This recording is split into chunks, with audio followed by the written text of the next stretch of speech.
Hello, Aspie me and my ADHD.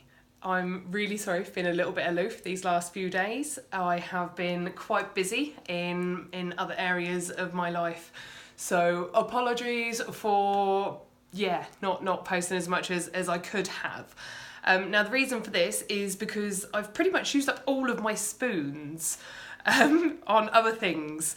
Now for those of you who aren't up to date with the spoon analogy, this is something that a very clever lady came up with to explain to people how those of us with ADHD and Asperger's only have a limited amount of spoons to use each day. So things that use up our spoons would be getting out of bed, getting dressed, and taking our medication, for example. Now they'd all take 1 spoon each. Now, let's say, for example, we have 12 spoons to use each day, and we have to decide how those 12 spoons are spent. So we've got to be frugal and careful about how we spend these spoons. Now, we've got to get out of bed, so that's a spoon already. And preferably, I'm assuming most of us have to get dressed, so that's another spoon. Now that's 2 spoons, just getting out of bed and getting dressed. And 3 spoons if you're on any medication, like myself. Moving on from that, if you're going to have a wash, that'll take up a couple of your spoons, that will, because you've got to get in the shower, sort out your towel and dry your hair afterwards and whatnot. So we've got a couple of spoons here. So we'll pop those there. That's spoons 4 and 5. So far, in the day, we've managed to have a wash, get dressed, get out of bed, and have our medication. That's before we've even thought about what we're going to be doing for the day, whether it's a relaxed day or doing something out with the kids or friends or family, making plans, or going to work or school, anything like that.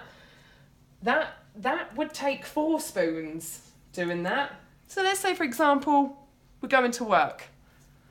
So let's get our spoons, 4 of our spoons.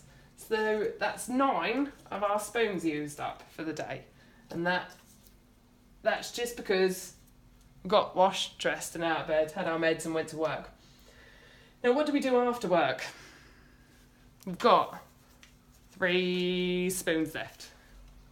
So I'm assuming we're probably going to want to have something to eat, maybe. So that takes 3 spoons, thinking about what you're going to eat, preparing it, cooking it, and then eating it. And now we're out of spoons. So probably by this time in the evening, after we've done the work and had something to eat for the day, we can't even concentrate on reading a book or sitting down and watching our favourite programme because we just get distracted too easily, our minds wander. Some of us struggle with obsessive thoughts, which can take over regardless of whatever hobby it is that we wish to choose to do in the evening to try to relax. As much as a lot of us would love to relax in the evenings, unfortunately relaxing takes up spoons. So if we've run out of spoons, we can't relax. So I'd like you guys to have a think about this and think about your 12 spoons and how you might delegate those 12 spoons throughout the day. And if you have any loved ones that are on the spectrum or have ADHD, maybe think about how they may have already used their spoons come 5 p.m. and how their behaviour might be slightly different towards the end of the day because they've already used all of their spoons up on everything else. So just give them a little bit more patience and a little bit more love and empathy. That's mostly all we can really ask for. I hope that this video has been helpful, and I really hope that it manages to explain to you guys that aren't on the spectrum or don't have ADHD how those of us who do have it may have used all of our spoons throughout the day. And please be a spoon for us. Don't make us go and find more spoons or use up spoons for the next day, because that's not very good. We've only got 12 spoons to work with. All right, thanks for listening, everyone. Ciao.